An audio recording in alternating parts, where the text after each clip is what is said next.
അതേപോലെ വേദനിച്ച് തന്നെ താവണം. പരമാവധി ശിക്ഷ അയാൾക്ക് കിട്ടും.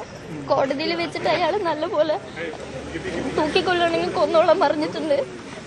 ഞങ്ങൾക്കും ഞങ്ങളുടെ അച്ഛമ്മയും എല്ലാവരും പോയി. അയാൾക്ക് തക്കതായിട്ടുള്ള ശിക്ഷ തന്നെ അയാൾക്ക് കൊടുക്കണമെന്നാണ് പറയുന്നത്. അയാളുടെ മറുപടി കേട്ട് പേടി തോന്നുന്നുണ്ടോ? നല്ലോണം പേടിയുണ്ട്. അയാൾക്ക് ഒന്നിനെയും പേടിയില്ല. അയാൾക്ക് തക്കതായിട്ടുള്ള ശിക്ഷ തന്നെ കൊടുക്കണം. എന്റെ മക്കൾക്ക് കുടുംബമില്ലാണ്ടാക്കിയതാണ് ചെന്താമര. എന്റെ മക്കൾക്ക് അമ്മയും അച്ഛനും ഇല്ലാണ്ടാക്കിയതാണ് ചെന്താമര. അതുകൊണ്ട് എന്റെ മക്കൾക്ക് ഗവൺമെന്റ് ജോലി കിട്ടുന്ന ഞങ്ങള് പ്രതീക്ഷിക്കും. കൊടുക്കണം ഗവൺമെന്റ്, അത്രയും ഞങ്ങൾ പറയാനുള്ളൂ. അവർക്ക് ഇനി ആരുമില്ല, അതുകൊണ്ട് അവർക്കൊരു ഗവൺമെന്റ് ഏറ്റെടുക്കണമെന്ന് ഞങ്ങൾ എന്റെ അപേക്ഷിക്കും. പിന്നെ പേടി തന്നെ മക്കൾക്ക്. എന്നെ പോലുള്ള ചെന്താമരയുള്ള രൂപം കാണുമ്പോഴേ കുട്ടികൾക്കൊന്നും പേടിയാണ്. രാത്രി മൊത്തം പേടിയാണ്. നമസ്കാരം, സ്പോട്ട് ലൈവിലേക്ക് സ്വാഗതം. നെന്മാറ പോത്തുണ്ടി ഇരട്ട കൊലപാതക കേസിൽ പ്രതി ചെന്താമര കുറ്റക്കാരനെന്ന് വിധിച്ച ശേഷമുള്ള കൊല്ലപ്പെട്ടവരുടെ കുടുംബാംഗങ്ങളുടെ പ്രതികരണമാണ് ഇപ്പോൾ കേട്ടത്. ചെന്താമരയെ തൂക്കിക്കൊല്ലണമെന്നാണ് കൊല്ലപ്പെട്ട സുധാകരന്റെയും ലക്ഷ്മിയുടെയും കുടുംബാംഗങ്ങൾ, അതായത് സുധാകരന്റെ മക്കളും ഭാര്യയുടെ ചേച്ചിയും മാധ്യമങ്ങളോട് പ്രതികരിച്ചത്. പാലക്കാട് ജില്ലാ സെഷൻസ് കോടതിയാണ് പ്രതി കുറ്റക്കാരെന്ന് ശിക്ഷ വിധിച്ചിരിക്കുന്നത്. ശിക്ഷ മറ്റന്നാൾ വിധിക്കും. ഈ കോടതിയുടെ ഓരോ ചോദ്യങ്ങൾക്കും ധാർഷ്ട്യത്തോടെയായിരുന്നു പ്രതി ചെന്താമരയുടെ മറുപടി. അതായത് എന്തെങ്കിലും പറയാനുണ്ടോ എന്ന ചോദ്യത്തിന് തന്നെ തൂക്കിക്കൊന്നോളൂ എന്നാണ് ചെന്താമര പ്രതികരിച്ചത്. വാദങ്ങൾ അംഗീകരിച്ചിട്ടാണ് ഒരു വിധി ഉണ്ടായിട്ടുള്ളത്. എല്ലാം ത്രെഡ് ബിയറായിട്ട് നോക്കി പരിശോധിച്ച് മാത്രം ഉണ്ടായ ഒരു വിധിയാണ്. അയാളുടെ പെരുമാറ്റം ഒരു റിഗ്രറ്റും ഇല്ലാത്ത ഒരു പെരുമാറ്റമായിരുന്നു കോടതിയിൽ. കൂടുതൽ ഇതിലെ സർക്കംസ്റ്റാൻഷ്യൽ എവിഡൻസും സാക്ഷികളുടെ മൊഴികൾ, ഫോറൻസിക്, മെഡിക്കൽ എവിഡൻസ്, ഇതെല്ലാം ഈ കേസുകളുടെ വളരെ ഇമ്പോർട്ടന്റ് ആസ്പെക്ട് ആയിട്ട് കോടതി പരിഗണിച്ചിട്ടുള്ളത്. നമ്മൾ പ്രോസിക്യൂഷൻ എന്തായാലും ഡെത്ത് പെനാൽറ്റിയാണ് ആവശ്യപ്പെടുക. അപ്പോൾ അത് അവരുടെ കോടതി ഓൾറെഡി പ്രൊബേഷൻ ഓഫീസറുടെ റിപ്പോർട്ടും മെഡിക്കൽ സൈക്കാട്രിസ്റ്റിന്റെ റിപ്പോർട്ടും ആവശ്യപ്പെട്ടു. അതിന് വന്നിട്ടുണ്ട്. അതിലും ഇയാൾക്ക് ഒരു റിഫർമേഷനോ റീഹാബിലിറ്റേഷനോ യാതൊരു സാധ്യതയുമില്ല, ഇയാൾക്ക് ഒരു മാനസികമായിട്ട് യാതൊരു പ്രശ്നമില്ല എന്നും റിപ്പോർട്ടിൽ വന്നിട്ടുണ്ട്.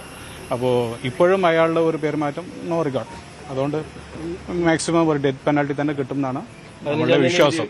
1.5 വർഷമായിട്ട് ജയിലിൽ കഴിഞ്ഞ് മാധ്യമ വിചാരണ നേരിട്ട ഒരു പ്രതി കോടതിയിൽ തന്നെ തൂക്കിക്കൊല്ലാൻ വിധിച്ചോളൂ എന്ന് പറയുന്നതിന് വലിയ പ്രാധാന്യമൊന്നും ഞാൻ കരുതുന്നില്ല.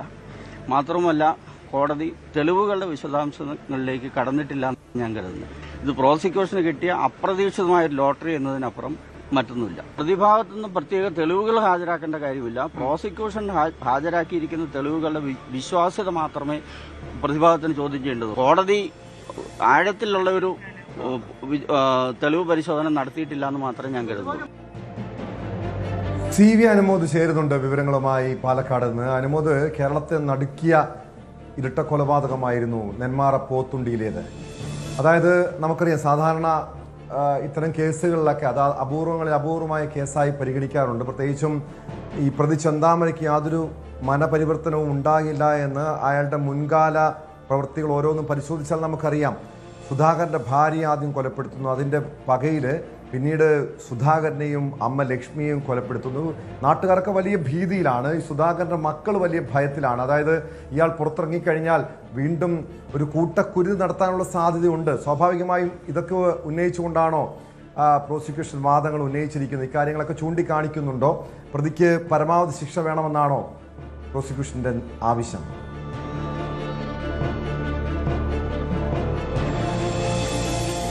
ടോം, ഇരട്ട കൊലപാതക കേസിൽ ഇയാൾക്ക് പരമാവധി ശിക്ഷ, വധശിക്ഷ നൽകണമെന്ന് തന്നെയാണ് പ്രോസിക്യൂഷൻ ആവശ്യപ്പെട്ടിട്ടുള്ളത്. ഇതൊരു ഇരട്ട കൊലപാതകം എന്നല്ല കാണേണ്ടത്, അതിന് മുൻപ് നടന്ന കൊലപാതകവുമായിട്ട് കൂടി ഇത് ബന്ധപ്പെടണം. അങ്ങനെ 3 കൊലപാതകങ്ങൾ ഈ പ്രതി ഒരു കുടുംബത്തിൽ തന്നെ നടത്തിയിട്ടുള്ളതാണ്. ഇനി ഈ കൊലപാതകം ചെയ്യുമെന്ന ഭീഷണിയുണ്ട്.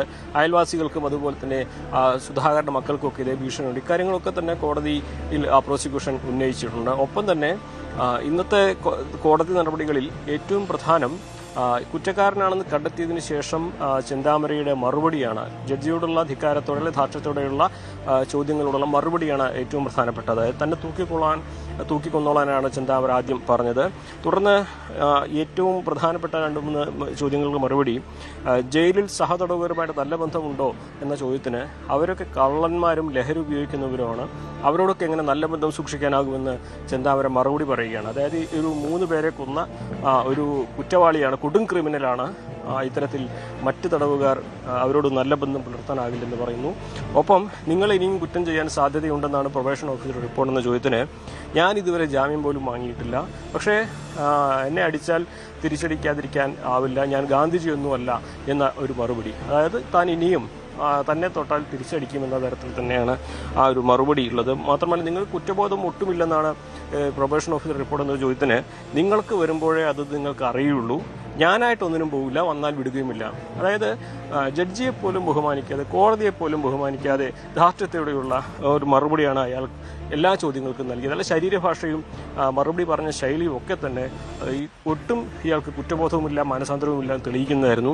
ഒപ്പം നിങ്ങൾക്ക് മാനസിക പ്രശ്നങ്ങളില്ല എന്നാണ് ജില്ലാ സൈക്കോളജിസ്റ്റിന്റെ റിപ്പോർട്ട് എന്ന് പറഞ്ഞപ്പോൾ, ആർക്കാണ് എനിക്ക് പ്രശ്നമുണ്ടെന്ന് ആരാണ് പറഞ്ഞതെന്ന് തിരിച്ചു ചോദിക്കുക. അതായത് ഇത് കൃത്യമായിട്ടുള്ള ട്രാക്കിംഗ് ആണ്. ഈ കേസുമായി ബന്ധപ്പെട്ട് ഏറ്റവും പരമോന്നത ശിക്ഷ തന്നെ വിധിക്കണമെങ്കിൽ ഇയാൾക്ക് മാനസിക പ്രശ്നങ്ങളില്ല എന്നുള്ളതും, ഇയാൾക്ക് കുറ്റബോധമൊന്നുമില്ല എന്നുള്ളതും, ഇയാൾക്ക് മാനസാന്തരപ്പെടാനുള്ള ഉദ്ദേശമില്ല എന്നുള്ളതും എല്ലാം തന്നെ കോടതിക്ക് ഇയാളുടെ മറുപടി കൊണ്ട് തന്നെ തെളിയിക്കാൻ സാധിക്കും. അങ്ങനെ നമ്മൾ ഇതെല്ലാം ചേർത്ത് വായിക്കുമ്പോൾ ഒരു കൊലപാതകം ചെയ്ത പ്രതി അതേ കുടുംബത്തിലെ 2 പേരെ 6 വർഷങ്ങൾക്ക് ശേഷം ജാമ്യത്തിലിറങ്ങി വെട്ടിക്കൊലപ്പെടുത്തുന്നു. തുടർന്ന് അയാൾ കുറ്റക്കാരനെന്ന് കണ്ടെത്തുമ്പോൾ കോടതിയിൽ തന്നെ ഇയാൾ ഇനിയും ഞാൻ ആരെയും വെറുതെ വിടില്ല, എൻ്റെ തല്ലിൽ തിരിച്ചടിക്കും, മാനസാന്തരപ്പെടാൻ ഉദ്ദേശമില്ല എന്നെല്ലാം പറയുമ്പോൾ ഇയാൾക്ക് പരമാവധി ശിക്ഷ തന്നെ കോടതി വിധിക്കുമെന്ന് വേണം ഈ വാദപ്രതിവാദങ്ങളെല്ലാം ചേർത്ത് വായിക്കുമ്പോൾ, ഇന്നത്തെ സംഭവവികാസങ്ങൾ ചേർത്ത് വായിക്കുമ്പോൾ നമുക്ക് മനസ്സിലാക്കേണ്ടത്. ഒപ്പം തന്നെ ഇയാളൊരു പൊതുഭീഷണിയാണെന്ന പൊതുവെയുള്ള റിപ്പോർട്ട്, പ്രത്യേകിച്ച് ആ കുടുംബത്തിൻ്റെ ആകട്ടെ നാട്ടുകാരുടെ അവിടെയെല്ലാം ഉയരുന്നൊരു പൊതു ആശങ്ക ഇയാളെക്കുറിച്ചുണ്ട്. അതൊക്കെ തന്നെ ചേർത്ത് വായിക്കുമ്പോൾ ഇയാൾക്ക് പരമാവധി ശിക്ഷ ലഭിക്കുമെന്ന് തന്നെയാണ് നമുക്ക് മനസ്സിലാക്കേണ്ടത്. ഇത് സംബന്ധിച്ചുള്ള വാദമാണ് 15-ാം തീയതി, അതായത് മറ്റന്നാൾ നടക്കുക. ഒരുപക്ഷെ ശിക്ഷാവിധി വാദപ്രതിവാദം പൂർത്തിയായതിനു ശേഷമേ എന്നാകുമെന്ന് പറയാനാകൂ. ഒരുപക്ഷെ അത് അന്ന് തന്നെയാകാം, അതല്ലെങ്കിൽ മറ്റൊരു ദിവസത്തിലുമാകാം. ടോം. അങ്ങനെ തീർച്ചയായും ഈ പ്രതി തന്നെ ആവശ്യം ഉന്നയിക്കുന്നുണ്ട്. അതായത് കോടതിയോട് നേരിട്ട് പറഞ്ഞിട്ടുണ്ട് തന്നെ തൂക്കിക്കൊന്നോളൂ എന്ന്. ഈ പ്രതിഭാഗം അഭിഭാഷകൻ ഇതുമായി ബന്ധപ്പെട്ട് എന്തെങ്കിലും നിലപാട് വ്യക്തമാക്കിയിട്ടുണ്ടോ? കാരണം സ്വാഭാവികമായി ഇത്തരം കേസുകൾ ഒരു മനപരിവർത്തനത്തിന് സാധ്യതയുണ്ടോ എന്ന കാര്യങ്ങളൊക്കെ സാധാരണ കോടതി പരിശോധിക്കാറുണ്ട്.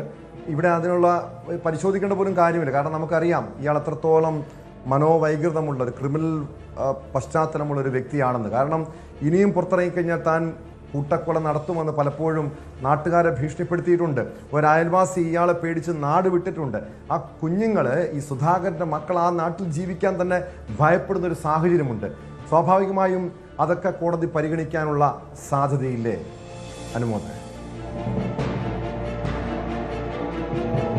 തീർച്ചയായും കോടതിക്ക് മുമ്പാകെ ഇക്കാര്യങ്ങളൊക്കെ വരുന്നുണ്ട്. മാത്രമല്ല, കോടതി ഒരു അടച്ചിട്ട മുറി മാത്രമല്ല, പുറത്ത് നടക്കുന്ന കാര്യങ്ങൾ കൃത്യമായിട്ട് മനസ്സിലാക്കുകയും വിലയിരുത്തുകയും ചെയ്യുന്ന മനുഷ്യർ കൂടിയാണ് കോടതിയിലെ വിധികർത്താക്കളായിട്ടുള്ളത്. അതുകൊണ്ട് തന്നെ ഇയാൾക്കെതിരെയുള്ള പ്രശ്നങ്ങൾ, ഇയാൾ കാരണം ഉണ്ടായ ബുദ്ധിമുട്ടുകൾ, ഇയാളുടെ രീതി, മുൻപ് ഒരു കൊലപാതകം ചെയ്ത് ജാമ്യത്തിലിറങ്ങി 2 പേരെ കൊന്നതിൻ്റെ ചരിത്രം, ഇതെല്ലാം ചേർത്ത് വായിക്കുമ്പോൾ ഇയാൾ ഒരു ബോൺ ക്രിമിനൽ എന്ന തരത്തിൽ, അതായത് ഒരു തരത്തിലും മനപരിവർത്തനം നടത്താൻ താല്പര്യമില്ലാത്ത, നടക്കാൻ സാധ്യതയില്ലാത്ത, ഒരു തരത്തിലും മനോരോഗ പ്രശ്നങ്ങളില്ലാത്ത സ്ഥിരബുദ്ധിയുള്ള മനുഷ്യൻ. അതായത് ഒരാളെ കൊല്ലുമെന്ന് തീരുമാനിച്ചാൽ കൊല്ലും എന്ന് ഉറപ്പുള്ള ഒരു മനുഷ്യൻ. അങ്ങനെ ഒരാൾ പുറത്തിറങ്ങുന്നത് ഏത് സമൂഹത്തിലും ഭീഷണി തന്നെയാണെന്നുള്ള പൊതുബോധവും കോടതിക്ക് മുമ്പാകെ ഈ വാദപ്രതിവാദങ്ങൾക്കെല്ലാം അവസാനം ഉണ്ടായിരുന്നു. മാത്രമല്ല, ഇതിന് ആദ്യ കേസിലെ വിധി പറഞ്ഞ അതേ ജഡ്ജിയാണ് ഈ രണ്ടാമത്തെ ഇരട്ടക്കൊലപാതക കേസിലെ വിധിയും പറയുന്നത്. സ്വാഭാവികമായിട്ടും ഇയാളുടെ പശ്ചാത്തലവും ഹിസ്റ്ററിയും ഇയാളുടെ ശൈലിയും രീതിയും ഒക്കെ തന്നെ ഇതിനകം തന്നെ കോടതിക്ക് ബോധ്യപ്പെട്ട ഒന്നാണ്.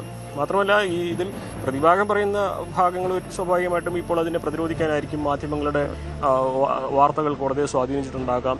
ജഡ്ജി കോടതി കാര്യമായിട്ട് ഈ പ്രതിഭാഗത്തിന് അല്ലെങ്കിൽ വാദിഭാഗം കൊണ്ടുവന്ന തെളിവുകൾ ആഴത്തിൽ പരിശോധിച്ചിട്ടില്ല, പ്രോസിക്യൂഷന് കിട്ടിയ ലോട്ടറിയാണ്, അതൊക്കെ അവരുടെ ഡിഫൻസിന് വേണ്ടി അവർക്ക് പറയാമെങ്കിൽ പോലും അതിനെല്ലാം അപ്പുറം ഇതൊരു തെളിഞ്ഞ കേസാണ് ഇപ്പോൾ കോടതിക്ക് മുമ്പാകെ എന്നുള്ളതാണ് ഏറ്റവും പ്രധാനപ്പെട്ട ഒരു കാര്യം.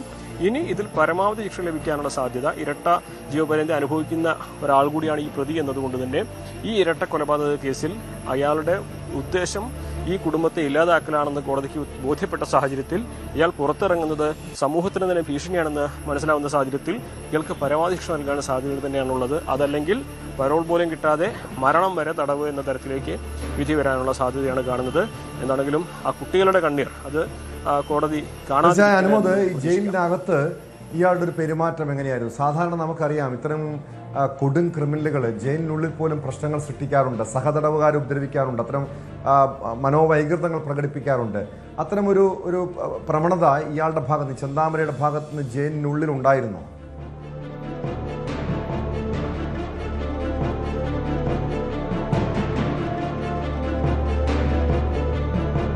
വിയ്യൂരിൽ ഇയാൾ പ്രശ്നമുണ്ടാക്കിയിരുന്നു.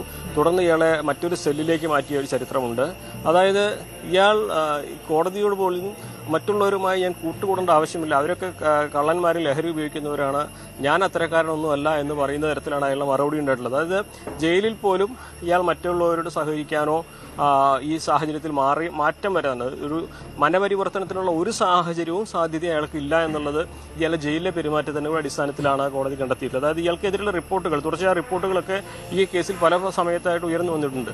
അപ്പോൾ ആരുമായിട്ടും സഹകരിക്കാത്ത ഒരു ക്രിമിനലിനെ ഈ ഒരു കേസിന്റെ സംശയത്തിന്റെ ഒരു കണികയുടെ പേരിൽ തുറന്നു വിട്ടു കഴിഞ്ഞാൽ, അതിന്റെ ആനുകൂല്യം നൽകി കഴിഞ്ഞാൽ അത് സമൂഹത്തിന് നൽകുന്ന വില വളരെ വലുതാവുക. ആ കുടുംബത്തിന്റെ ഇനി ഒരു ദുരന്തം കൂടി താങ്ങാൻ ആ കുടുംബത്തിനും കഴിയില്ല, ഈ സമൂഹത്തിനും കഴിയില്ല. അതുകൊണ്ട് തന്നെ ഇയാളുടെ ചരിത്രവും ഇയാളുടെ പ്രവൃത്തിയും എല്ലാം, മാത്രമല്ല അയാളുടെ മാനസിക നില വരെ ഇപ്പോഴത്തെ മറുപടികളിലൊക്കെ തന്നെ വ്യക്തമാണ്.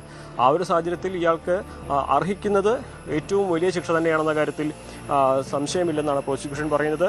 കോടതിയും അതിന് സാധൂകരിക്കുന്ന തരത്തിലൊരു വിധി നൽകുമോ എന്നുള്ളതാണ് നമുക്കിനി അറിയേണ്ടത്. ടോം.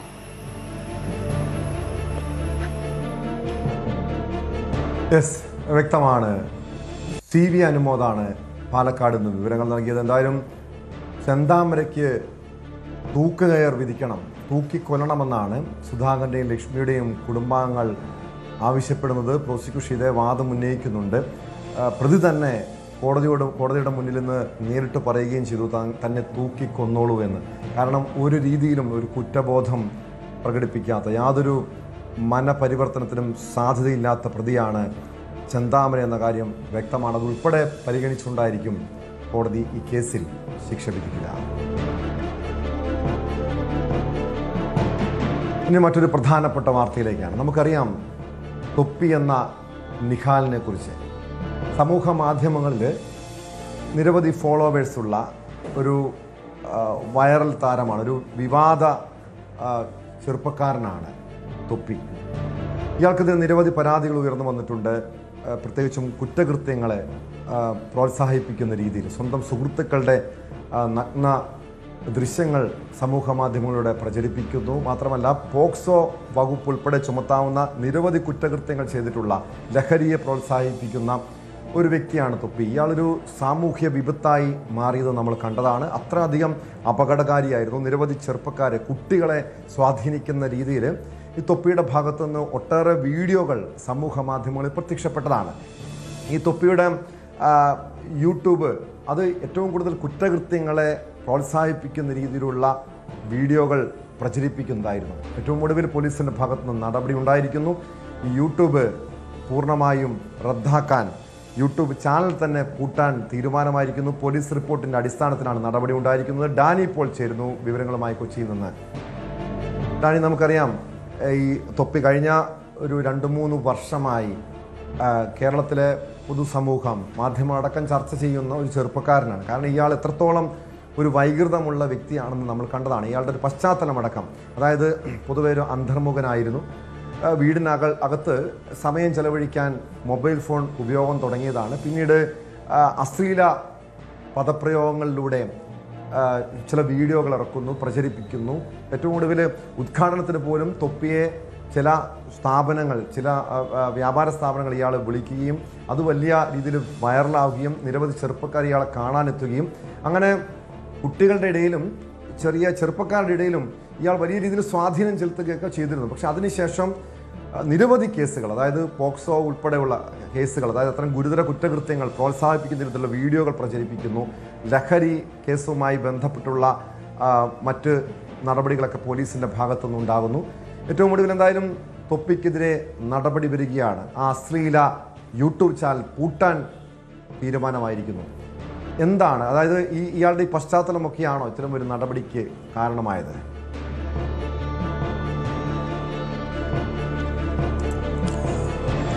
ടോം സൂചിപ്പിച്ചതുപോലെ നിരവധിയായ കേസുകൾ ഇയാൾക്കെതിരെ വന്നു തുടങ്ങി. അതുമാത്രമല്ല പരാതികളിൽ പലതും ഈ സമൂഹ മാധ്യമങ്ങളിൽ ഇയാൾ പ്രയോഗിക്കുന്ന ഭാഷ അല്ലെങ്കിൽ അതിൻ്റെ കണ്ടന്റ് ഇതെല്ലാം വെച്ചുകൊണ്ട് തന്നെ പരാതികൾ നിരവധിയായിട്ട് വന്നു തുടങ്ങിയിരുന്നു. ഏറ്റവും അവസാനം ലഹരി അടക്കമുള്ള കാര്യങ്ങളിലേക്ക് അടക്കം പലരെയും നയിക്കുന്നു എന്ന രീതിയിലേക്ക് അടക്കമുള്ള ഒരു പരാതികൾ വന്നിരുന്നു.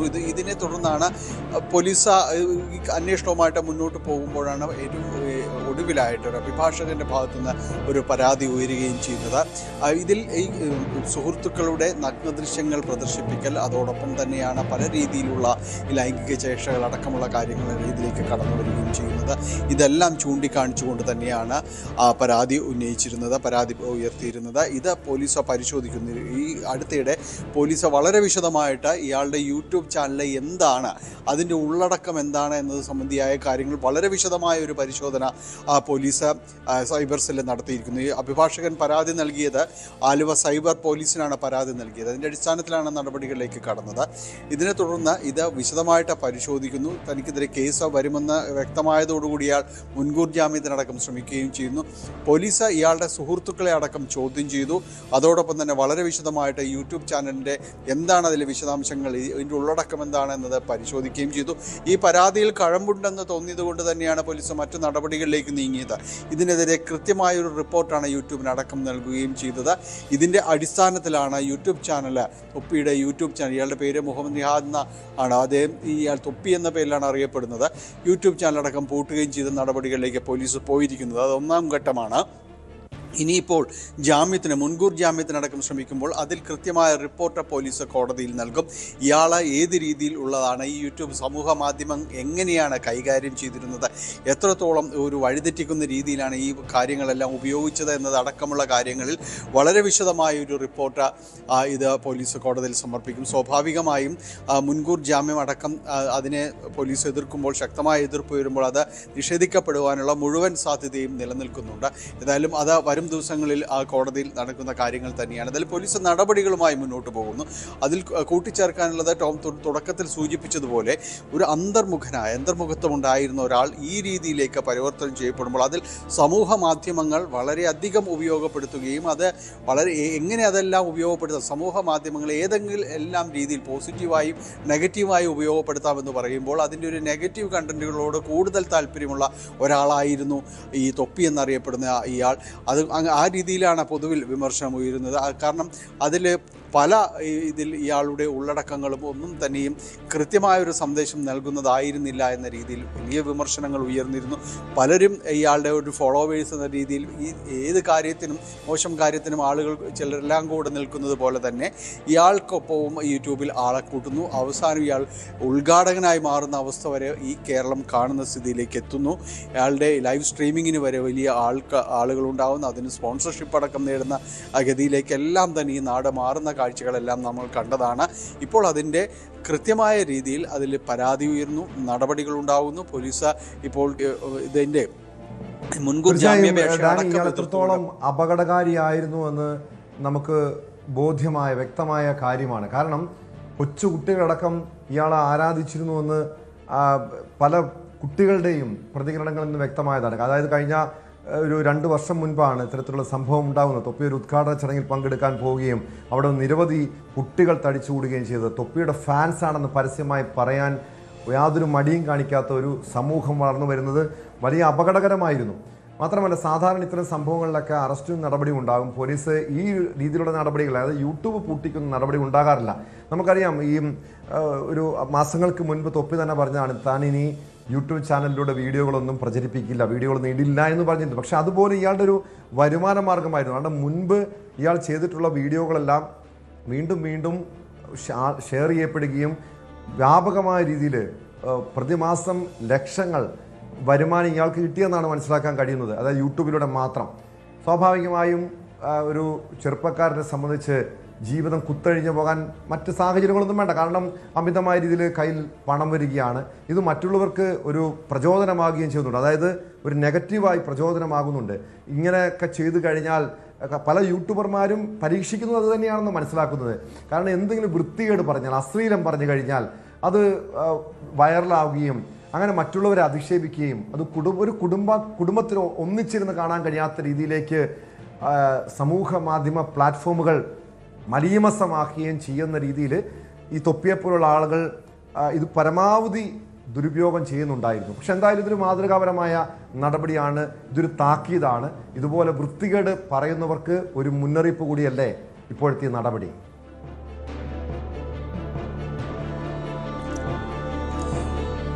ടോം, തീർച്ചയായും അതുതന്നെയാണ്. കാരണം ഈ സമൂഹ മാധ്യമങ്ങൾ അതിൽ എങ്ങനെ, നേരത്തെ നമ്മൾ സൂചിപ്പിച്ചതിനെ എങ്ങനെ ഉപയോഗിക്കാം, നല്ല രീതിയിൽ ഉപയോഗിക്കാം, അല്ലെങ്കിൽ അതിൻ്റെ ഒരു മോശ തലത്തിലേക്കെല്ലാം തന്നെ വരാം. പക്ഷേ ദൗർഭാഗ്യവശാൽ ഈ മോശമായി ഉപയോഗപ്പെടുന്ന, പ്രത്യേകിച്ച് പല അപവാദ പ്രചരണങ്ങൾ അല്ലെങ്കിൽ ആരെയെങ്കിലും അവഹേളിക്കൽ, ഈ രീതിയിലുള്ള കാര്യങ്ങൾ, കാരണം അവിടെ ഒരു സെൻസർഷിപ്പോ കാര്യങ്ങളോ ഒന്നും തന്നെ നടക്കുന്നില്ല. വളരെ അശ്ലീലം വിളിച്ചു പറയുന്ന രീതിയിലേക്കെല്ലാം പോകുമ്പോൾ അത് കാണാനും നിരവധി ആളുകൾ ഇവിടെയുണ്ട് എന്നത് കൃത്യമായൊരു കാര്യമാണ്. കാരണം നല്ല സന്ദേശം നൽകുന്നതോ അല്ലെങ്കിൽ നല്ല ഉള്ളടക്കങ്ങൾ ഉള്ളിടത്തോ ആരും അധികം കയറുന്നില്ല, എന്താണ് അവിടെ എന്ന് നോക്കുന്നില്ല. പക്ഷേ ഇവിടെ എന്താണെന്ന് ഇടിച്ചു കയറി കാണുന്ന രീതിയിലേക്കെല്ലാം തന്നെ ഈ സമൂഹ മാധ്യമങ്ങളിലെ പല അക്കൗണ്ടുകൾ പരിശോധിക്കുമ്പോൾ നമ്മൾക്കറിയാം, നിമിഷാർദ്ധം കൊണ്ട് വൈറലാകുന്ന രീതിയിലേക്ക് ചിലതെല്ലാം തന്നെ മാറുന്നു. അത് നല്ല കാര്യങ്ങളും മാറുന്നുണ്ട്, പക്ഷേ അതിനേക്കാൾ എളുപ്പം വളരെ മോശമായ കാര്യങ്ങൾ മാറുന്നു എന്നതെല്ലാം തന്നെയാണ് അതിൻ്റെ ഒരു തലക്കെട്ട്. തംബ്നെയിലെല്ലാം തന്നെ ആ രീതിയിൽ കൊടുത്തുകൊണ്ട് അതങ്ങനെ പോകുന്ന ഒരു കൂട്ടരുണ്ട്. അതോടൊപ്പം തന്നെ ഇതുപോലെ ലൈവ് സ്ട്രീമിംഗ് നടത്തിക്കൊണ്ട് തനി അസഭ്യം പറയുന്ന രീതിയിലേക്ക് കാര്യങ്ങൾ കൊണ്ടുപോകുന്നു. ഇവിടെ എല്ലാം പതിവിനേക്കാളും ആളുകൾ കയറുന്നൊരിടമായിട്ടെല്ലാം മാറുന്നു. അത് കൂടുതൽ ആളുകൾക്ക് ഈ വഴി നീങ്ങാനുള്ള ഒരു പ്രചോദനമാകുന്നു. അവർ അതുവഴി കൂടുതൽ സമ്പാദനം നടത്താനായിട്ട് സാധിക്കുന്നു എന്ന് അവർ തിരിച്ചറിവിലേക്ക് വരുന്നു. ഇതെല്ലാം വിഷയങ്ങൾ തന്നെയാണ്. അതിനെതിരെ ഇപ്പോഴെങ്കിലും നടപടി തുടങ്ങിയിരിക്കുന്നത് കൃത്യമായൊരു സന്ദേശം തന്നെയാണ്. കാരണം ഈ രീതിയിൽ അനുസരണം കെട്ട രീതിയിലേക്ക് ഇത്തരം കാര്യങ്ങൾ ഉപയോഗിക്കുന്ന രീതിയിലേക്കെല്ലാം തന്നെ കാര്യങ്ങൾ പോകുമ്പോൾ അവിടെ ഒരു തിരിച്ചറിവുണ്ടാക്കാൻ ശ്രമിക്കുന്ന ശ്രമങ്ങൾക്ക് നല്ല കാര്യങ്ങൾ തന്നെയാണ്. ഇതിൽ ഇപ്പോൾ ഉണ്ടായിരിക്കുന്ന നടപടിയും ആ രീതിയിൽ തന്നെയാണ് പൊതുവെ കാണുന്നത്. ഇതിൽ തുടർ നടപടികൾ ഉണ്ടാകും എന്നത് ഉറപ്പ് തന്നെയാണ്. പോലീസ് പറയുകയും ചെയ്യുന്നുണ്ട്. വരും ദിവസങ്ങളിൽ അത്തരം നടപടികളിലേക്ക് നീങ്ങുമെന്ന് തന്നെയാണ് നമ്മൾ മനസ്സിലാക്കുന്നത്. വ്യക്തമാണ്. ഡാനി പോളാണ് കൊച്ചിയിൽ നിന്ന് വിവരങ്ങൾ നൽകിയത്. ഒരു താക്കീത് തന്നെയാണ്. കാരണം ഇനി ഇതുപോലെ വൃത്തികേടുകൾ പറഞ്ഞാൽ, അസഭ്യം പറഞ്ഞാൽ, അശ്ലീലം പറഞ്ഞു കഴിഞ്ഞാൽ ശക്തമായ നടപടി യൂട്യൂബുകൾക്കെതിരെ ഉണ്ടാകുമെന്ന ഒരു മുന്നറിയിപ്പ് കൂടിയാണ് തൊപ്പിക്കെതിരായ നടപടി. ഈ തൊപ്പിയെപ്പോലെ യൂട്യൂബിലൂടെ സമൂഹ മാധ്യമങ്ങളുടെ വൃത്തികേടുകൾ പറഞ്ഞു വരുത്തിയിരുന്ന ഒരു യൂട്യൂബറെ കുറിച്ച് കൂടി ഇന്ന് അറിയണം. പേര് രാജൻ ജോസഫ്. ഇയാളുടെ, അതായത് മാധ്യമ പ്രവർത്തകൻ എന്ന വ്യാജേനയായിരുന്നു യൂട്യൂബ് ചാനലിലൂടെ വൃത്തികേടുകൾ പറഞ്ഞു വരുത്തിയത്. കോൺഗ്രസ് നേതാവും പത്തനംതിട്ടയിലെ ജില്ലാ പഞ്ചായത്ത് മെമ്പറുമായ ശ്രീനാദേവി കുഞ്ഞമ്മയ്ക്കെതിരെ, അതോടൊപ്പം മറ്റു നിരവധി സ്ത്രീകൾക്കെതിരെ, രാഷ്ട്രീയ നേതാക്കൾക്കെതിരെ കഴിഞ്ഞ തെരഞ്ഞെടുപ്പ് സമയത്തുൾപ്പെടെ അശ്ലീലം പറഞ്ഞതാണ്, വൃത്തികേട് പറഞ്ഞതാണ് രാജൻ. ഏറ്റവും ഒടുവിൽ രാജനെതിരെ നിയമ നടപടിയുമായി ശ്രീനാദേവി കുഞ്ഞമ്മ മുന്നോട്ട് വന്നു. രാജനെ ഇപ്പോൾ കഴിഞ്ഞ ദിവസം അറസ്റ്റ് ചെയ്തു. ഇയാൾക്കെതിരെ വലിയ പ്രതിഷേധമാണ് കഴിഞ്ഞ ദിവസം പോലീസ് സ്റ്റേഷന് മുന്നിലുണ്ടായത്. പത്തനംതിട്ടയിലെ യൂത്ത് കോൺഗ്രസ് നേതാക്കളുടെ നേതൃത്വത്തിൽ ഈ രാജനെതിരെ പ്രതിഷേധമുണ്ടായി. അതിനിടെ പോലീസിനും നേരെയും ആക്രമണമുണ്ടായി.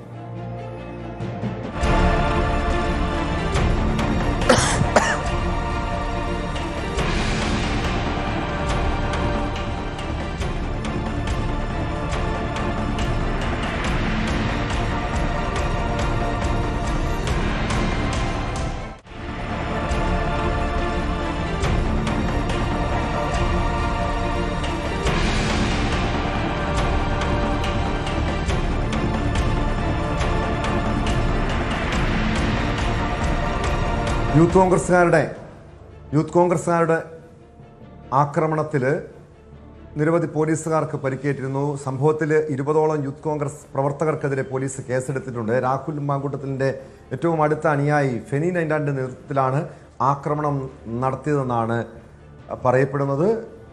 ഇവരുടെ, അതായത് ഈ കോൺഗ്രസിൻ്റെ സൈബർ ഗ്രൂപ്പുകളിലടക്കം ഈ രാജനെ യൂത്ത് കോൺഗ്രസ് പ്രവർത്തകർ ആക്രമിക്കുന്ന, പോലീസ് നേരെ ആക്രമണം നടത്തുന്ന ദൃശ്യങ്ങൾ ഉൾപ്പെടെ പുറത്തു വന്നിരുന്നു. അതിനിടെ ജില്ലാ പഞ്ചായത്ത് അംഗം ശ്രീനാദേവി കുഞ്ഞമ്മ പ്രതികരണവുമായി രംഗത്തെത്തിയിട്ടുണ്ട്. രാഷ്ട്രീയപരമായി എതിർപ്പാകാം, വിമർശനങ്ങളാകാം, പക്ഷേ വ്യക്തിപരമായിട്ടുള്ള അധിക്ഷേപങ്ങൾ ഒരു കാരണവശാലും അംഗീകരിക്കാൻ കഴിയില്ല. പണത്തിന് വേണ്ടി എന്ത് വൃത്തികേടും പറഞ്ഞു വരുത്തുന്ന ആളാണ് രാജൻ ജോസഫ് എന്നാണ് ശ്രീനാദേവി കുഞ്ഞമ്മ പ്രതികരിച്ചത്.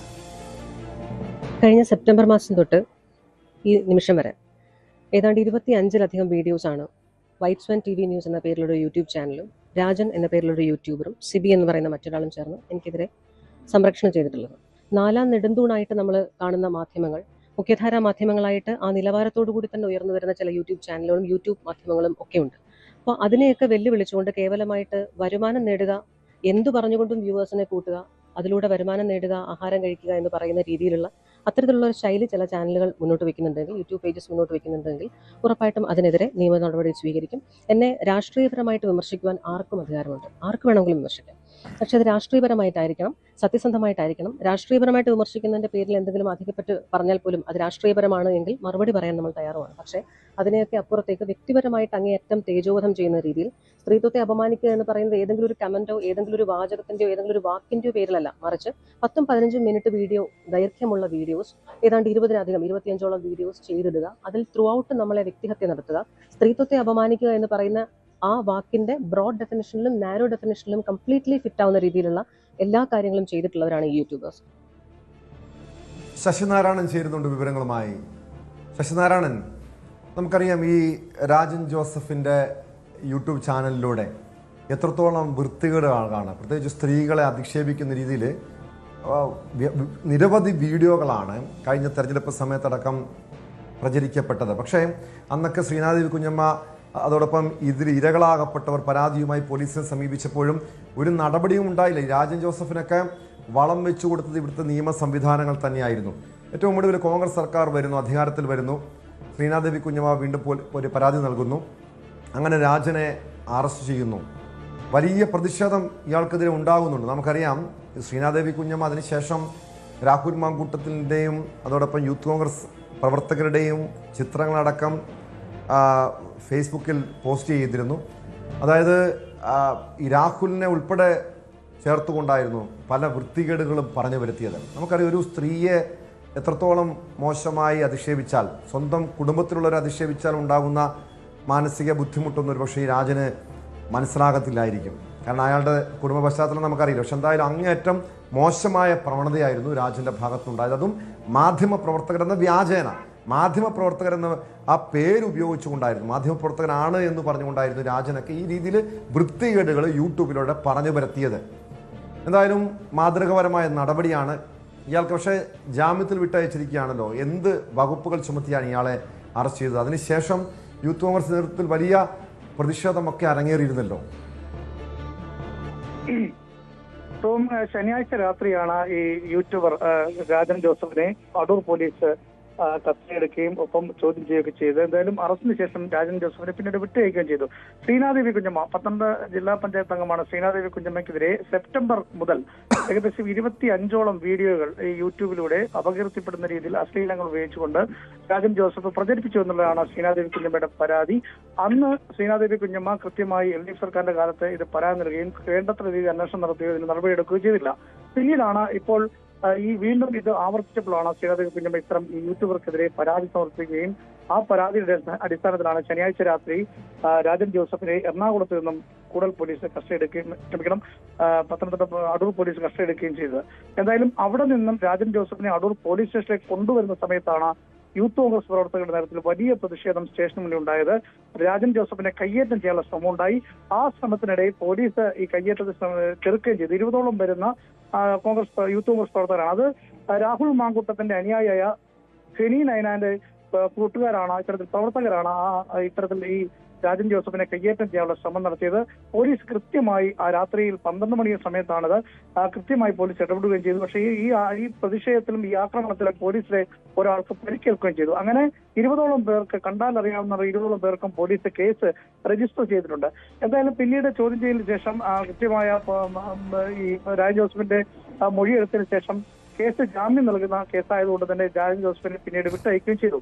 നിലവിൽ ശ്രീനാദേവി കുഞ്ഞമ്മ പറയുന്നത് 25ഓളം വീഡിയോകൾ കഴിഞ്ഞ സെപ്റ്റംബർ മുതൽ ഈ രാജൻ ജോസഫും സിബി എന്ന് പറയുന്ന യൂട്യൂബർമാർ കൃത്യമായി ഈ യൂട്യൂബിലൂടെ ഈ വളരെ അപവാദ പ്രചരണം നടത്തുന്ന രീതിയിൽ, അപകീർത്തിപ്പെടുന്ന രീതിയിൽ ശ്രീനാദേവി കുഞ്ഞമ്മയെ മോശമായി കാണിക്കുന്ന തരത്തിലാണ് ഇത്തരം വീഡിയോകൾ പ്രചരിച്ചത്. രാഷ്ട്രീയപരമായുള്ള കാര്യങ്ങൾ വിമർശിക്കപ്പെടാം, അതിന് താൻ തയ്യാറാണ്. അത് രാഷ്ട്രീയപരമായി അതിന് മറുപടി പറയുകയും ചെയ്യും. പക്ഷേ സ്ത്രീത്വത്തെ അപമാനിക്കുന്ന തരത്തിൽ വളരെ മോശമായ രീതിയിലുള്ള ഇത്തരത്തിലുള്ള പ്രചരണങ്ങൾ നടത്തി വരുമാനം ഉണ്ടാക്കാൻ കണ്ടെത്തുന്ന രീതിയാണ് രാജൻ ജോസഫ് ചെയ്തത്. അത് 25-26 വീഡിയോകളോളം ഈ സെപ്റ്റംബർ മാസം മുതൽ തുടർച്ചയായിട്ട് എപ്പിസോഡുകൾ പോലെ തന്നെ മണിക്കൂറുകൾ നീണ്ടു നിൽക്കുന്ന വീഡിയോകൾ ഈ യൂട്യൂബിൽ പ്രചരിപ്പിച്ചു. 1-2 കമന്റുകളാണെങ്കിൽ അതൊരു പക്ഷേ താൻ ക്ഷമിച്ചേനെ.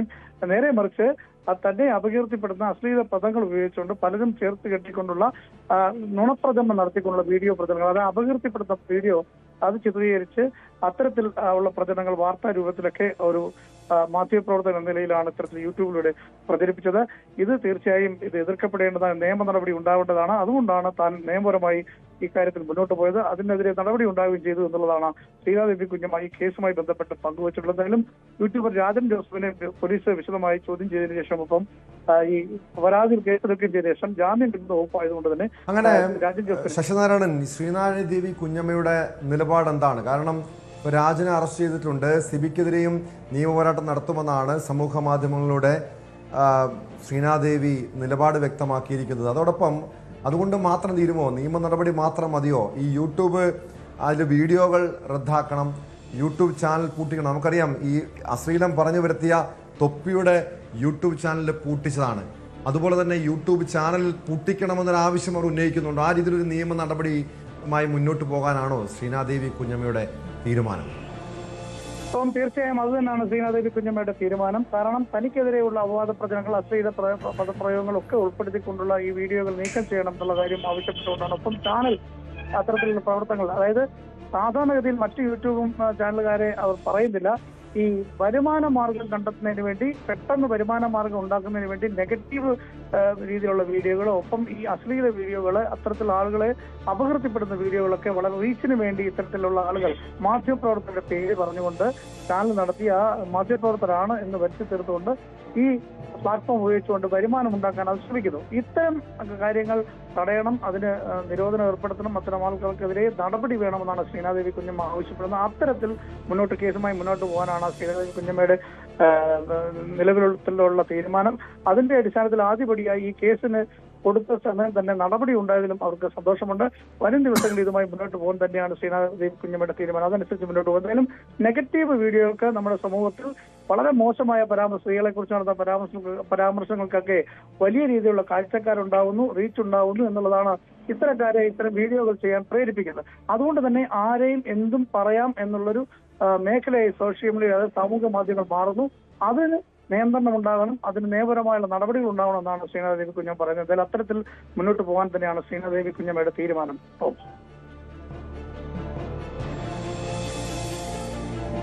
ശശിനാരായണനാണ് വിവരങ്ങൾ നൽകിയത് പത്തനംതിട്ടയിൽ നിന്ന്. മറ്റൊരു പ്രധാനപ്പെട്ട വാർത്തയിലേക്കാണ്.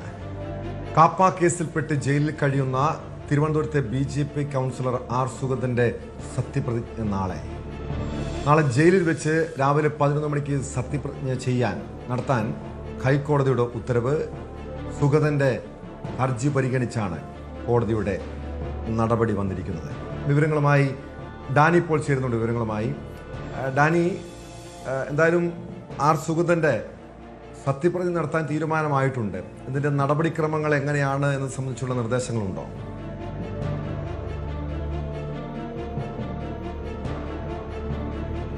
ടോം, ഇന്ന് കോടതിയിൽ ചില നിർദ്ദേശങ്ങൾ സർക്കാരിന്റെ ഭാഗത്ത് നിന്ന് സമർപ്പിച്ചിരുന്നു. കാരണം നിശ്ചിത സമയത്തിനുള്ളിൽ സത്യപ്രതിജ്ഞ നടത്തേണ്ടതുണ്ട് എന്ന് അത് ചൂണ്ടിക്കാണിച്ചുകൊണ്ട് അതിന് സൗകര്യമൊരുക്കണമെന്ന് ആവശ്യപ്പെട്ടുകൊണ്ടതായിരുന്നു സുഗതൻ ആ കോടതിയിലേക്ക് എത്തുന്നത്. ഇതിൽ സർക്കാരിന്റെ ഭാഗത്ത് ചില നിർദ്ദേശങ്ങൾ മുന്നോട്ട് വയ്ക്കുകയും ചെയ്തു. അതിൽ പ്രധാനപ്പെട്ടത് ജയിലിൽ വെച്ച ഇതിനുള്ള സൗകര്യം ഒരുക്കാമെന്നതായിരുന്നു. കാരണം കാപ്പ കേസിൽ ഉൾപ്പെട്ട ഒരു പ്രതിയാണ്. മറ്റ് 2 കേസുകളിൽ ഇയാൾക്ക് കീഴ്ക്കോടതികൾ ജാമ്യം അനുവദിച്ചിട്ടുണ്ടെങ്കിൽ കൂടിയും അതിൽ വളരെ നിർണായകമായൊരു വ്യവസ്ഥ വ്യവസ്ഥയുണ്ട്. ഈ കാപ്പ കേസ് സംബന്ധിയായ കാര്യങ്ങളിൽ എന്തു തീരുമാനമെടുക്കുന്നു, കാരണം അത് ആ രീതിയിൽ തന്നെ തുടരുകയാണെങ്കിൽ അതിനെ അനുസരിച്ച് മാത്രമായിരിക്കും അയാൾക്ക് പുറത്തിറങ്ങാൻ കഴിയുക എന്ന് കീഴ്ക്കോടതിയും വ്യക്തമാക്കിയ സാഹചര്യത്തിലായിരുന്നു ഹൈക്കോടതിയിലേക്ക് പോകുന്നത്. ഹൈക്കോടതി ഇതിപ്പോൾ ഇന്ന് കേസ് പരിഗണിക്കുമ്പോൾ, രാവിലെ പരിഗണിക്കുമ്പോൾ ഇതിൽ കൃത്യമായ കാര്യങ്ങൾ കോടതി സർക്കാർ അഭിഭാഷകനോടടക്കം ചോദിച്ചിരുന്നു. ഈ കേസ് ഇത് നേരത്തെ തെരഞ്ഞെടുപ്പിന് മുൻപുണ്ടായിരുന്ന ആ കേസല്ല, ഇതുമായി ബന്ധപ്പെട്ടതാണോ, തെരഞ്ഞെടുപ്പുമായി ബന്ധപ്പെട്ടതാണോ എന്നതടക്കമുള്ള കാര്യങ്ങൾ ഹൈക്കോടതി ഇതുമായി ബന്ധപ്പെട്ടുകൊണ്ട് ചോദിച്ചിരുന്നു. അപ്പോൾ ഇതിൽ ഇയാളെ വിട്ടയച്ചുകൊണ്ട് ഒരു സത്യപ്രതിജ്ഞ ചടങ്ങിൽ സംബന്ധിക്കാനായിട്ട് അല്ലെങ്കിൽ സത്യപ്രതിജ്ഞ ചെയ്യാനുള്ള സൗകര്യം ഒരുക്കാൻ സാധിക്കുകയില്ല എന്ന് ഡയറക്ടർ ജനറൽ ഓഫ് പ്രോസിക്യൂഷൻ വ്യക്തമാക്കുകയുണ്ടായി. കാരണം ഇതൊരു ഭരണഘടനാപരമായ കാര്യമാണ്. ഈ കാപ്പ പ്രകാരം ചുമത്തിയിരിക്കുന്ന ഒരു കേസാണ്. അതിൽ ഇങ്ങനെയൊരു വ്യവസ്ഥ, പുറത്തേക്ക് പോകാനുള്ളൊരു വ്യവസ്ഥയെ അനുവദിക്കുന്നില്ല. അതുകൊണ്ട് ആവശ്യമെങ്കിൽ ഇതിൽ ജയിലിനകത്ത് അതിനുള്ള സൗകര്യം ഒരുക്കാം, അത് മാത്രമേ നിർവാഹമുള്ളൂ എന്ന രീതിയിലേക്കാണ് കോടതി കാര്യങ്ങൾ ധരിപ്പിച്ചത്. ഏതായാലും കോടതി അതിന് അനുമതി നൽകുമ്പോൾ കോടതി പറഞ്ഞിരിക്കുന്നത് അക്രഡിറ്റഡായ സർക്കാർ അംഗീകൃത മാധ്യമപ്രവർത്തകരെ അടക്കം അകത്തേക്ക് പ്രവേശിപ്പിക്കണം. കാരണം ഇത് സത്യപ്രതിജ്ഞ ഇങ്ങനെ നടക്കുന്നു എന്നത് അറിയട്ടെ എന്നതാണ് കോടതി പറയുകയും ചെയ്തത്. അപ്പോൾ ഇതിനുള്ള സൗകര്യം നാളെ 11 മണിക്ക് സൗകര്യം ഈ സത്യപ്രതിജ്ഞ നിശ്ചയിച്ചിട്ടുണ്ട്. നിലവിൽ വിയ്യൂർ സെൻട്രൽ ജയിലിലാണ്. അപ്പോൾ ഇവിടെ 11 മണിക്ക് സത്യപ്രതിജ്ഞാ ചടങ്ങുകൾ നടക്കും. അക്രഡിറ്റഡായ മാധ്യമപ്രവർത്തകരെ ഇത് BJPയെ സംബന്ധിച്ച് വലിയ ആശ്വാസകരമാണ് കോടതിയുടെ നടപടി. പ്രത്യേകിച്ചും കേവല ഭൂരിപക്ഷം മാത്രമുള്ള ഒരു ഭരണസമിതി, അതായത് സുഗതൻ്റെ സത്യപ്രതിജ്ഞ ഒരുപക്ഷെ റദ്ദാക്കുകയും സുഗതൻ അയോഗ്യനാകപ്പെടുകയോ മറ്റോ അങ്ങനത്തെ ഒരു സാഹചര്യം, രാഷ്ട്രീയ സാഹചര്യം ഉണ്ടായിക്കഴിഞ്ഞാൽ ചരിത്രത്തിലാദ്യമായി കേരളത്തിലൊരു കോർപ്പറേഷൻ ഭരണം പിടിച്ചെടുത്ത BJPയെ സംബന്ധിച്ച് ഭരണം മുന്നോട്ട് കൊണ്ടുപോകുക എന്നത് പോലും വലിയ വെല്ലുവിളിയായിരുന്നു. നേരത്തെ കോൺഗ്രസ് കൗൺസിലർമാർ തന്നെ ഇതുമായി ബന്ധപ്പെട്ട നിലപാട് വ്യക്തമാക്കിയതാണ്. BJPയെ ഭരണസമിതിയെ താഴെ ഇറക്കാൻ വേണ്ടിയുള്ള എന്ത് നീക്കവും ഉണ്ടാകുമെന്ന്. ഒരുപക്ഷെ CPM കൃത്യ നിലപാട് സ്വീകരിച്ചില്ല എങ്കിൽ പോലും വലിയൊരു ആശങ്ക BJPയെ സംബന്ധിച്ചുണ്ടായിരുന്നു. അതിനിടെ എന്തായാലും രാഷ്ട്രീയപരമായി BJPക്ക് ഇതിന് ആശ്വാസകരമല്ലേ ഹൈക്കോടതിയുടെ നടപടി?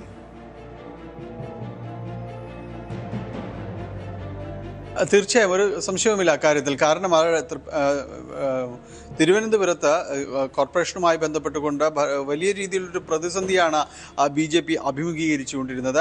അതൊരു രാഷ്ട്രീയപരമായിട്ട് തന്നെ അത് വലിയ വിഷയങ്ങളാവുകയും ചെയ്തു. ആദ്യമായിട്ട് ഇതൊരു കോർപ്പറേഷൻ ഭരണം പിടിച്ചെടുത്തു, അതും തലസ്ഥാനത്ത് അധികാരത്തിലേക്കുമ്പോൾ പൊടുന്നനെ ഇത്രത്തോളം ഈ അയോഗ്യരാക്കപ്പെടുക, സത്യപ്രതിജ്ഞ ചെയ്ത കാര്യങ്ങളിലൂടെ അയോഗ്യത കൽപ്പിക്കപ്പെടുക, അതിലൊരാൾ കാപ്പ കേസിൽപ്പെട്ട് ജയിലിനകത്തേക്ക് പോവുക, ഇതെങ്ങനെ ഈ ഒരു പ്രതിസന്ധി മറികടക്കുക എന്നതടക്കമുള്ള കാര്യങ്ങൾ ഉണ്ടായിരിക്കുന്നു. ഏതായാലും സത്യപ്രതിജ്ഞ ചെയ്യാൻ അനുവദിക്കുന്നു എന്നതും ഇപ്പോൾ ഭൂരിപക്ഷം കുറയാതെ തന്നെ മുന്നോട്ട് പോകാൻ കഴിയുമെന്നതെല്ലാം തന്നെ BJPക്ക് കുറേ അധികം ആശ്വാസം നൽകുന്ന വസ്തുത തന്നെയാണ്. അതിലൊരു സംശയവുമില്ല. ടോം ഒന്നുകൂടി ചേർക്കുന്നു, ഇതിലെ ഹൈക്കോടതി ഇക്കാര്യങ്ങൾ ഇന്ന് പരാമർശിച്ചപ്പോൾ ചില കാര്യങ്ങൾ കൂടി കോടതി സൂചിപ്പിച്ചിരുന്നു.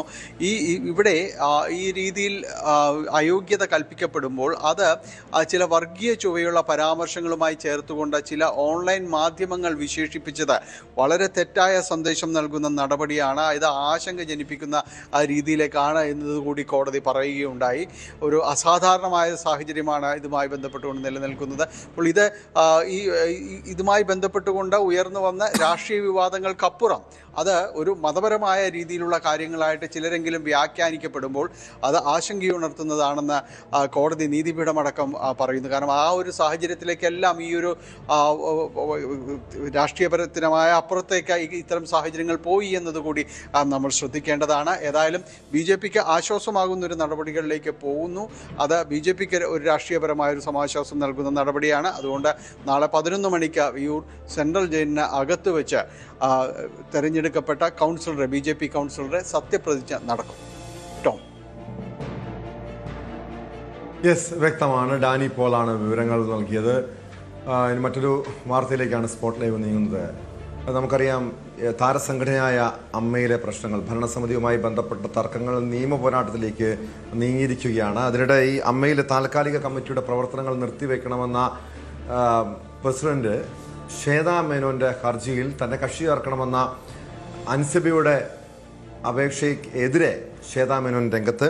അതായത് ശ്വേതയുടെ എതിർപ്പ് എതിർപ്പിൽ മുൻസിഫ് കോടതി വാദം കേൾക്കും. അഡ്ഹോക് കമ്മിറ്റിയുടെ പ്രവർത്തനം വിലക്കിയതിൽ രമേശ് പിഷാരടി എതിർപ്പറിയിക്കും. പിഷാരടിയുടെ വാദം 27-ന് കേൾക്കും. കടവന്ത്ര പോലീസ് രജിസ്റ്റർ ചെയ്ത കേസിൽ മുൻകൂർ ജാമ്യം തേടി നടൻ ടിനി ടോം നൽകിയ മുൻകൂർ ജാമ്യാപേക്ഷയും കോടതി ഇന്ന് പരിഗണിക്കുന്നുണ്ട്. വിവരങ്ങളുമായി നവമി ദിനേശ് ചേരുന്നു. നവമി, ആദ്യം ഈ ശ്വേതാ മേനോന്റെ എതിർപ്പുമായി ബന്ധപ്പെട്ടാണ്. അത് നമുക്കറിയാം, ഈ താൽക്കാലിക കമ്മിറ്റിക്കെതിരെ ശ്വേതാ മേനോൻ രംഗത്ത് വന്നിരുന്നു, കോടതിയെ സമീപിച്ചിരുന്നു. അതുമായി ബന്ധപ്പെട്ട് ശ്വേത എന്താണ് ഈ അൻസിബയെ കക്ഷി ചേർക്കുന്നതുമായി ബന്ധപ്പെട്ട് ശ്വേത എന്താണ് നിലപാട് വ്യക്തമാക്കിയിരിക്കുന്നത് കോടതിയിൽ? ടോം, ഇന്നായിരുന്നു അഡ്ഹോക് കമ്മിറ്റിക്കെതിരായ ശ്വേതാ മേനോന്റെ ഹർജി പരിഗണിച്ചത്. നേരത്തെ തന്നെ അൻസിബ അതിനെ എതിർത്തുകൊണ്ട് രംഗത്ത് വന്നിരുന്നു, ഹർജി അപേക്ഷ നൽകുകയും ചെയ്തിരുന്നു. ഈ ഒരു ശ്വേതാ മേനോൻ നൽകിയ ഹർജിയിൽ കക്ഷി ചേരണമെന്നായിരുന്നു ആവശ്യം പ്രധാനമായും ഉണ്ടായത്. പക്ഷെ ഇതിനെ പൂർണ്ണമായും എതിർത്തിരിക്കുകയാണ് ശ്വേതാ മേനോൻ. അതായത് ഈ അഡ്ഹോക് കമ്മിറ്റിയുമായി ബന്ധപ്പെട്ട കാര്യങ്ങളിൽ അൻസിബ ഇടപെടേണ്ട കാര്യമില്ല. അതായത് അഡ്ഹോക് കമ്മിറ്റിക്കെതിരായിട്ട് മാത്രമുള്ള പരാതിയാണെന്നൊരു വാദമാണ് ശ്വേതാ മേനോൻ പ്രധാനമായും ഉന്നയിക്കുന്നത്. എന്തായാലും 27-നായിരിക്കും ഹർജി വീണ്ടും പരിഗണിക്കുക. അന്ന് വാദം കേൾക്കും. അന്നായിരിക്കും രമേശ് പിഷാരടിയുടെ വാദവും കേൾക്കുക. ഇതിൽ അഡ്ഹോക് കമ്മിറ്റിയുടെ പ്രവർത്തനം വിലക്കിയതിൽ രമേശ് പിഷാരടിയും എതിർപ്പ് അറിയിക്കുമെന്നാണ് അറിയാനായി സാധിക്കുന്നത്. ഇവർ നൽകുന്ന അമ്മ സംഘടന നൽകുന്ന വിശദീകരണം, നേരത്തെ ഈ മോഹൻലാലിന്റെ ഭരണസമിതി ഒഴിഞ്ഞ സമയത്തും സമാനമായ രീതിയിൽ ഒരു പ്രതിസന്ധി നേരിട്ടിരുന്നു. അന്ന് ഒരു അഡ്ഹോക് കമ്മിറ്റി രൂപീകരിക്കുകയും ആ അഡ്ഹോക് കമ്മിറ്റിയാണ് അടുത്ത തിരഞ്ഞെടുപ്പിന് മുൻപ് വരെ കാര്യങ്ങൾ തീരുമാനിക്കുകയും ചെയ്തതെന്നാണ്. പക്ഷേ ശ്വേതാ മേനോൻ പറയുന്നത്, അങ്ങനെയാണെങ്കിൽ ആ മോഹൻലാലിന്റെ കമ്മിറ്റി പിരിച്ചുവിട്ടതിന് പിന്നാലെ ആ കമ്മിറ്റിയിലെ അംഗങ്ങൾ തന്നെയാണല്ലോ അഡ്ഹോക് കമ്മിറ്റിയായി തുടർന്നത്. പിന്നെ എന്തുകൊണ്ടാണ് ശ്വേതാ മേനോന്റെ കമ്മിറ്റിയിലേക്ക് വരുമ്പോൾ അതിൽ കാര്യങ്ങളെല്ലാം വിപരീതമായി പോകുന്നതെന്ന ചോദ്യമാണ് ശ്വേതാ മേനോൻ ഉന്നയിക്കുന്നത്. ഒപ്പം ബൈലോയിൽ അത്തരത്തിലുള്ള കാര്യങ്ങൾ പറഞ്ഞിട്ടില്ല എന്നുകൂടിയാണ് ശ്വേതാ മേനോൻ വാദിക്കുകയും ചെയ്യുന്നത്. എന്തായാലും കഴിഞ്ഞ തവണ ഹർജി പരിഗണിച്ചപ്പോൾ കൺവീനർ സ്ഥാനത്ത് നിന്ന് രമേശ് പിഷാരടിയെ മാറ്റാനായി കോടതി ആവശ്യപ്പെട്ടിരുന്നു. അതിന്റെ പിന്നാലെയാണ് രമേശ് പിഷാരടി അതിൽ നിന്നും രാജിവെക്കുകയും ചെയ്തത്. അന്ന് ജനറൽ ബോഡിക്ക് ശേഷം ശ്വേതാ മേനോൻ സംഘടനയിൽ നിന്ന് തന്നെ രാജിവെക്കുന്നു എന്ന് പറഞ്ഞുകൊണ്ടാണ് പുറത്തേക്ക് ഇറങ്ങിയത്. പക്ഷെ പിന്നീട് പറഞ്ഞത് താൻ സംഘടനയിൽ നിന്ന് രാജിവെക്കില്ല, സംഘടനയിൽ നിന്നുകൊണ്ട് തന്നെയാണ് ഒരു പോരാട്ടത്തിന് ഇറങ്ങുന്നതെന്നൊരു വിശദീകരണമാണ് ശ്വേതാ മേനോൻ പറയുന്നത്. എന്തായാലും ബൈലോ മുന്നിൽ നിർത്തിക്കൊണ്ടുള്ള ഒരു വാദമാണ് ശ്വേതാ മേനോൻ പ്രധാനമായും കോടതിയിൽ ഉന്നയിക്കുന്നത്. കേട്ടോ നവമി, അതോടൊപ്പം ടിനി ടോമിന്റെ മുൻകൂർ ജാമ്യാപേക്ഷയുമായി ബന്ധപ്പെട്ട കോടതിയുടെ നടപടി എന്താണെന്ന് അറിയണം. പ്രത്യേകിച്ചും അൻസിബ നൽകിയ ഹർജിയിൽ ഇതുവരെയും ടിനി ടോമിനെതിരെ നടപടി ഉണ്ടായിട്ടില്ല. പോലീസിന്റെ ഭാഗത്തുനിന്ന് ഒരു ചോദ്യം ചെയ്യലോ മറ്റ് അറസ്റ്റോ ഉൾപ്പെടെയുള്ള നടപടികൾ നീങ്ങിയിട്ടില്ല. വലിയ ആക്ഷേപം വരുന്നുണ്ട്. ടിനിക്ക് മുൻകൂർ ജാമ്യം നേടാനുള്ള സാഹചര്യം പോലീസ് ഒരുക്കുകയാണോ എന്ന് പോലും. എന്താണ്, എപ്പോഴാണ് കോടതി ആ കേസ് ടിനിയുടെ മുൻകൂർ ജാമ്യാപേക്ഷ പരിഗണിക്കുന്നത്? ടോം, ഇന്ന് തന്നെ പരിഗണിക്കുമെന്നാണ് അറിയാൻ സാധിക്കുന്നത്. എന്തായാലും ഉച്ചയ്ക്ക് വൈകുന്നേരത്ത് മുൻപായി തന്നെ, കോടതി പിരിയുന്നതിന് മുൻപായി ഈ ഹർജി പരിഗണിക്കുമെന്നാണ് അറിയാനായി സാധിക്കുന്നത്. അൻസിബ തുടക്കം മുതൽ തന്നെ പറയുന്നത് ഈ ആരോപണ വിധേയർക്കൊപ്പമാണ് പോലീസിന്റെ നിലപാട്. അതുകൊണ്ട് തന്നെയാണ് 2 തവണയും താൻ നൽകിയ പരാതിയിൽ അതിൽ കേസെടുക്കാൻ പോലീസ് തയ്യാറായില്ല. 2 പരാതികളിലും പോലീസ് തയ്യാറായില്ല. പിന്നീട് ടിനി ടോമിനെതിരെ കേസെടുക്കണമെന്ന് കോടതി പറഞ്ഞത് പിന്നാലെയാണ് അത്തരത്തിലൊരു നടപടിയിലേക്ക് പോലീസ് കടക്കുകയും ചെയ്തത്. എങ്കിൽ പോലും ടിനി ടോമിനെ അറസ്റ്റ് ചെയ്യുന്നതിലേക്കോ ചോദ്യം ചെയ്യുന്നതിനും പോലും വിളിപ്പിച്ചിട്ടില്ല എന്നാണ് അൻസിബയുടെ പരാതിയും. എന്തായാലും ഈ ഹർജി ഇന്ന് തന്നെ പരിഗണിക്കുമെന്നാണ് അറിയാൻ സാധിക്കുന്നത്.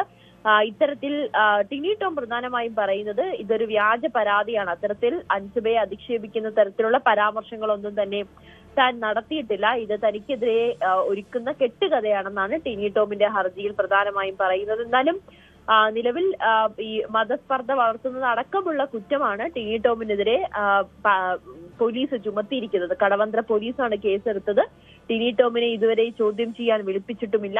ആദ്യ പരാതിയുടെ അടിസ്ഥാനത്തിൽ മാത്രമുള്ളൊരു മൊഴി രേഖപ്പെടുത്തൽ ആയിരുന്നു പോലീസിന്റെ ഭാഗത്തു നിന്നും ഉണ്ടായത്. അൻസിബ മൊഴി രേഖപ്പെടുത്താൻ എത്തിയപ്പോൾ പോലും പോലീസ് ഉദ്യോഗസ്ഥരില്ലാത്തതോടുകൂടി മടങ്ങുകയും ചെയ്തു. അങ്ങനെ ടിനി ടോമിനെതിരെ അൻസിബ നൽകിയ പരാതിയിൽ തുടർ നടപടികൾ ഒന്നും തന്നെ സ്വീകരിച്ചില്ല. അതിനിടയിലാണ് മുൻകൂർ ജാമ്യം തേടി ടിനി ടോം കോടതിയെ സമീപിച്ചത്.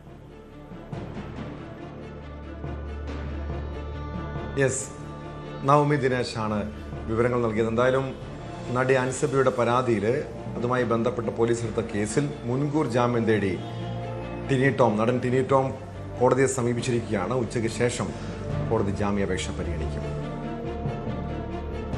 വയനാട് കമ്പളക്കാട് യുവാവിന് ക്രൂരമർദ്ദനം. കമ്പിവടി കൊണ്ട് ക്രൂരമായി തലക്കടിക്കുകയായിരുന്നു. കാറിൽ കയറ്റിയായിരുന്നു ആക്രമണം.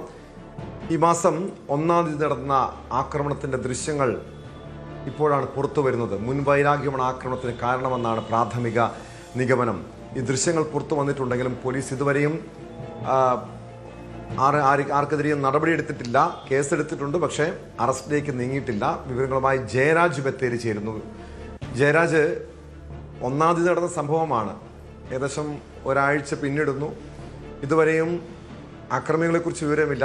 ആക്രമണത്തിന് ഇരയായത് ആരാണ്, എന്താണ് അതിന്റെ കാരണമെന്ന് വ്യക്തമായിട്ടുണ്ടോ? ടോം, ഈ കഴിഞ്ഞ 1-ാം തീയതിയാണ് പട്ടാപ്പകല് കമ്പളക്കാട്, അതായത് വയനാട്ടിലെ ഒരു ടൗൺ ആണ് കമ്പളക്കാട് എന്ന് പറയുന്നത്. ഈ കമ്പളക്കാട് വെച്ച് ഒരു യുവാവിനെ കാറിലേക്ക് വിളിച്ചു കയറ്റി മർദ്ദിക്കുകയുണ്ടായത്. എന്നാൽ നാട്ടുകാർ തടയാൻ ചെന്നെങ്കിലും മർദ്ദനം തുടരുന്ന ഒരു അവസ്ഥയാണ് ഉണ്ടായതെന്നാണ് നമുക്ക് അറിയാൻ കഴിഞ്ഞത്. ഈ കമ്പളക്കാട് സ്വദേശിയായ സുവൈദ് എന്ന് പറയുന്ന വ്യക്തിക്ക്, ഒരു യുവാവിനാണ് മർദ്ദനമേറ്റത്. എന്തായാലും പകല് ഇത്തരത്തിലുള്ള മർദ്ദനം ഒരുപക്ഷെ വലിയൊരു ഭീതി ഉളവാക്കുന്ന സംഭവം തന്നെയാണ്. കാരണം ഇത് നടന്നത് 1-ാം തീയതിയാണെങ്കിലും അതിന്റെ CCTV ദൃശ്യങ്ങൾ കഴിഞ്ഞ ദിവസമാണ് പ്രചരിച്ചത്. എന്തായാലും ഈ സുവൈദ് എന്ന് പറയുന്ന യുവാവ് പോലീസിൽ പരാതി നൽകിയിരുന്നു.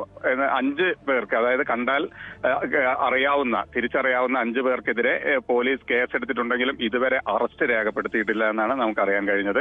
അതുമല്ല, നിസ്സാര വകുപ്പുകൾ ചുമത്തിയിട്ടാണ് കേസ്, അതായത് ജാമ്യം കിട്ടാവുന്ന രീതിയിലുള്ള ഒരു കേസാണെന്നാണ് പറയുന്നത്. ഇത് എന്താണ് എന്നുള്ള അറിയില്ല. മുൻവൈരാഗ്യമാണെന്നാണ് പറയുന്നത്, കേൾക്കുന്നത്. ഇത് സാമ്പത്തിക ഇടപാടാണോ അല്ലെങ്കിൽ ലഹരിയുമായി ബന്ധപ്പെട്ടതാണോ എന്നൊക്കെ നാട്ടുകാർ സംശയം പറയുന്നുണ്ട്. എന്തായാലും കാറിൽ പട്ടാപ്പകൽ ഇത്തരത്തിലൊരു ആക്രമണം നടന്നിട്ടും ഇതുവരെ പോലീസ് ഇതിനെ കേസെടുക്കാത്തത്, അല്ലെങ്കിൽ FIR ഇട്ടിട്ടുണ്ടെങ്കിലും പോലീസ് അന്വേഷിച്ച് അറസ്റ്റ് ചെയ്യാത്തത് ഇവിടെ ഒരു പ്രതിഷേധവും ഉയരുന്നുണ്ട്. എന്തായാലും ഈ ഒരു സമയത്തൊക്കെ ഇത്തരത്തിൽ, അല്ലെങ്കിൽ ഈ ജനങ്ങൾ അത്രയും തിങ്ങി നടക്കുന്ന സ്ഥലത്തൊക്കെ പട്ടാപ്പകല് കാറിൽ വരികയും ആളെ വലിച്ച് കമ്പിവടി കൊണ്ട് തല്ലുക എന്നൊക്കെ പറയുന്നത് നമുക്ക് തീർച്ചയായും അതൊരു ഞെട്ടലുളവാക്കുന്ന സംഭവം തന്നെയാണ്. എന്തായാലും പോലീസ് ഇതുവരെ കേസെടുത്തിട്ടില്ല. ടോം,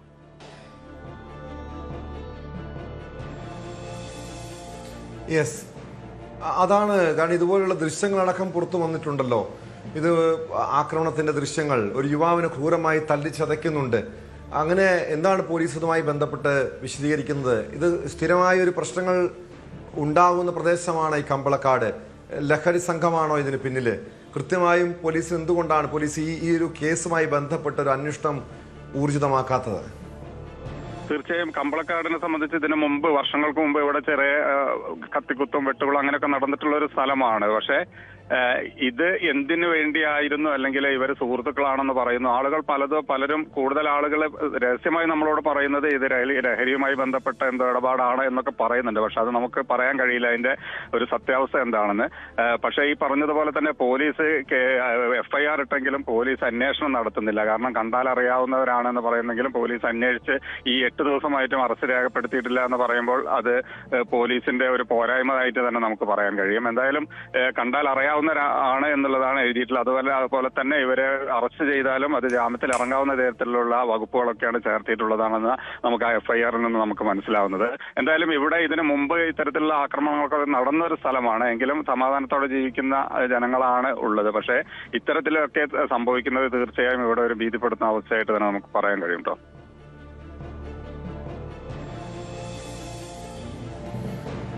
യെസ്, എന്തായാലും വയനാട് കമ്പളക്കാട്ടെ ജനങ്ങൾ വലിയ ആശങ്കയിലാണ്. ഈ രീതിയിലുള്ളൊരു സംഭവം, അതായത് ഒരു മുൻവൈരാഗ്യത്തെ തുടർന്ന് ഒരു യുവാവിനെ കാറിൽ കയറ്റിക്കൊണ്ടുപോയി കമ്പി വടികൊണ്ട് തലക്കടിച്ച് ഗുരുതരമായി പരിക്കേൽപ്പിക്കുന്നു. ഈ സംഭവം നടന്ന് 12 ദിവസം പിന്നിടുകയാണ്. പോലീസ് ഇതുവരെയും ഒരു നടപടിയും സ്വീകരിച്ചിട്ടില്ല. പ്രതികൾ ഇപ്പോഴും കാണാമറയത്ത് തന്നെയാണ്. കാസർഗോഡ് കയ്യാറിൽ വൻ കവർച്ച. വീട് കുത്തിത്തുറന്ന് 5 പവനോളം സ്വർണം കവർന്നു. പാലക്കാട് സ്വദേശിയായ സ്വർണ്ണ വ്യാപാരിയുടെ വീട്ടിലാണ് കവർച്ച ഉണ്ടായത്. വീട്ടുകാർ പുറത്തുപോയ സമയത്തിന്റെ ഇടവേളയിൽ, അതായത് ആ 1 മണിക്കൂറത്തെ ഇടവേളയിലായിരുന്നു ഈ സംഭവം നടന്നത്. പ്രതികൾക്ക് വേണ്ടി പോലീസ് അന്വേഷണം ഊർജിതമാക്കി. വിവരങ്ങളുമായി KV ബൈജു ചേരുന്നുണ്ട്. ബൈജു, ഇത് വീട്ടുകാർ പുറത്തു പോകുന്നു, കൃത്യ 1 മണിക്കൂറിന്റെ ഇടവേളയിൽ നടന്ന കവർച്ച. 5 പവൻ സ്വർണം നഷ്ടപ്പെട്ടിട്ടുണ്ട്. പ്രതികളെക്കുറിച്ച് സൂചനയുണ്ടോ? വീടുമായി ബന്ധമുള്ളവർ, വീടുമായി അടുപ്പമുള്ളവരാണോ മോഷണത്തിന് പിന്നിൽ? പോലീസിന്റെ ഒരു നിഗമനം എന്താണ്?